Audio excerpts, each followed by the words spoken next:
নমস্কাৰ, মই লক্ষ্যহীৰা ফুকনে আপোনালোক সকলোকে মোৰ চেনেললৈ স্বাগতম জনাইছোঁ আৰু ভিডিঅ'টো চাবলৈ লোৱাৰ বাবে পোনপ্ৰথমে আপোনালোক সকলোকে ধন্যবাদ আৰু কৃতজ্ঞতা জ্ঞাপন কৰিছোঁ। আজি আমাৰ টপিক হৈছে আপুনি কেনেদৰে সকলোৰে প্ৰিয়পাত্ৰ ব্যক্তি হ'বলৈ সক্ষম হ'ব। আমাৰ আজি টপিক হৈছে আলোচনাৰ এইটো।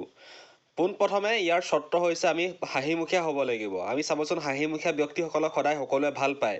সেই সূত্ৰে আমি সদায় হাঁহিমুখীয়া মুখত এটা মিচিকে হাঁহি লৈ আমি অনবৰত থাকিবলৈ যত্ন কৰিব লাগে। তেতিয়া আমি সকলোৰে প্ৰিয়পাত্ৰ হ'বলৈ সক্ষম হ'ম। হাঁহিমুখীয়া ব্যক্তিসকলে সদায় সকলোৱে ভাল পায়।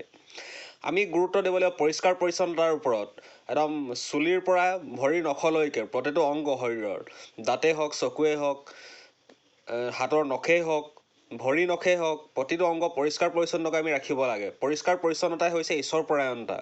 গতিকে আমি পৰিষ্কাৰ পৰিচ্ছন্ন যদি হৈ থাকোঁ, আমি আনৰ বাবে এক আদৰ্শ হ'ব পাৰিম। গতিকে পৰিষ্কাৰ পৰিচ্ছন্নতাৰ ওপৰত আমি সদায় গুৰুত্ব আৰোপ কৰিব লাগে। আৰু আমি কথা কমকৈ ক'ব লাগে, আমি শুনিব লাগে বেছি। এতিয়া আমি বহুতে কৰোঁ কি, কথা বেছিকৈ কওঁ কিন্তু শুনিবলৈ আমি একেবাৰে আগ্ৰহী নহওঁ দ্বিতীয়জনৰ কথা। গতিকে দ্বিতীয়জন ব্যক্তি আমাৰ প্ৰতি অসন্তোষ হোৱাটো স্বাভাৱিক। গতিকে আমি কথা ক'ব লাগে কমকৈ আৰু শুনিব লাগে বেছিকৈ। এজন ধৈৰ্যশীল শ্ৰোতা হ'ব পৰাটো এটা মহান গুণ। গতিকে আমি এজন শ্ৰোতা হ'বলৈ আমি যত্ন কৰিব লাগে। কেৱল আমি কথকি নহয়, শ্ৰোতা হ'বলৈ যদি আমি যত্ন কৰোঁ, তেন্তে দ্বিতীয়জন ব্যক্তি আপোনাৰ প্ৰতি আকৰ্ষিত হোৱাটো স্বাভাৱিক। আমি সদায় ফৰ্মেল কাপোৰ পৰিধান কৰিব লাগে। ফৰ্মেল কাপোৰ মানে বুজি পাইছেনে? বিশেষ জাকজমকতা নথকা, বিশেষ ষ্টাইল নথকা যদি ফৰ্মেল কাপোৰবিলাক পৰিধান কৰোঁ, তেন্তে আমাৰ ব্যক্তিত্ব বিকাশত বহুত বেছি পৰিমাণে অভূতপূৰ্ব বৰঙণি যোগায় ফৰ্মেল কাপোৰে। গতিকে আমি ফৰ্মেল কাপোৰত আমি গুৰুত্ব আৰোপ কৰিব লাগে। আমি সদায় নিৰহংকাৰী হ'ব লাগে। মানে অহংকাৰ ভাৱ মনত লৈ কথা কেতিয়াও ক'ব নালাগে। সদায় নিৰহংকাৰী হ'ব লাগে। নিৰহংকাৰী ব্যক্তিসকল সদায় সকলোৰে প্ৰিয় হয়।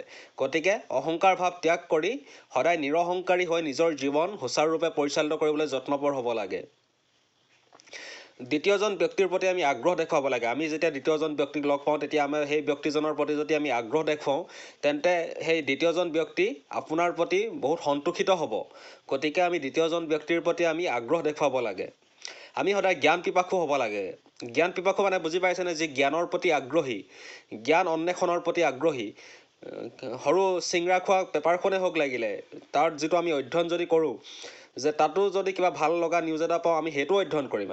গতিকে আমাৰ জ্ঞান পিপাসু আমি তেনেধৰণে হ'ব লাগে। জ্ঞানৰ প্ৰতি মুঠতে অনবৰত জ্ঞান অন্বেষণৰ প্ৰতি আগ্ৰহী হ'ব লাগে।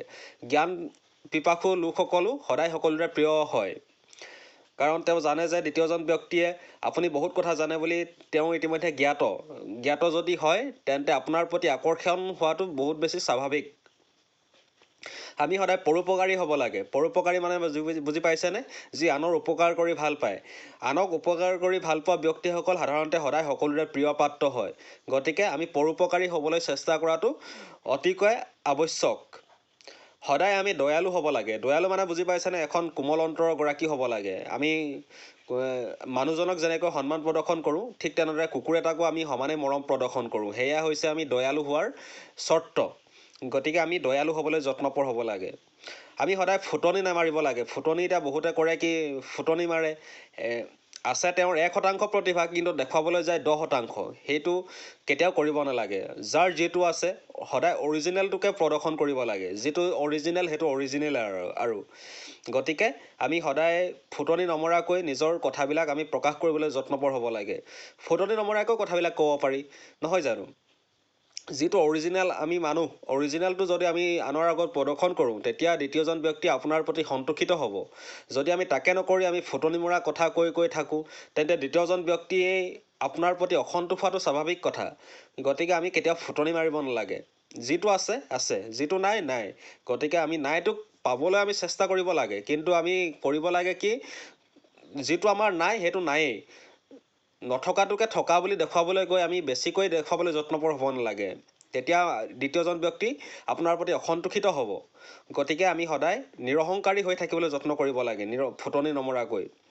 আমি নৰ্মেল হেয়াৰ কাট দিব লাগে। আমি চুলি কাট বহুতে কৰোঁ কি, বহুত দীঘল চুলি ৰাখোঁ, কিবা জপৰা জপৰিকৈ কিবা ৰাখোঁ, দেখিবলৈ ইমান ভাল নালাগে। গতিকে ধুনীয়াকৈ এনেকৈ নৰ্মেলকৈ ফৰ্মেল চুলি কাট দিব লাগে। ধুনীয়াকৈ নৰ্মেল হেয়াৰ কাট দি ধুনীয়াকৈ থাকিব লাগে, পৰিষ্কাৰ পৰিচ্ছন্ন হৈ।